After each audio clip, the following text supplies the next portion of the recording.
Problema talaga. Itong lugar sa probinsya naming madalas ang brownout tapos itatapat pa sa gabi. Alam mo yung kumakain kayo, gumagawa ng assignment mga anak mo or may mga importante kang ginagawa, tapos biglang nag-brownout.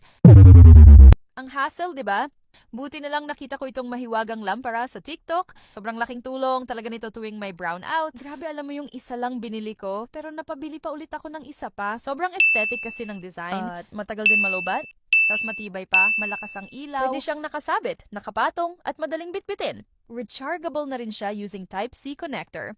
Perfect talaga ito sa mga lugar na madalas mag-brownout at syempre perfect din ito para sa mahilig mag-camping, sa mga gustong maging aesthetic ang camping vibes. Tapos naka 38% off pa ngayon, 280 na lang, tapos may free shipping pa. Ilagay ko yung link sa ibaba para makapag-checkout ka na habang naka-sale pa. Promise, sobrang magugustuhan mo ito. Tulad ng ibang mga umorder, halos lahat sila 5-star ang review. Kaya i-check out mo na at para lahat tayo maging panatag sa panahon ng mga emergency.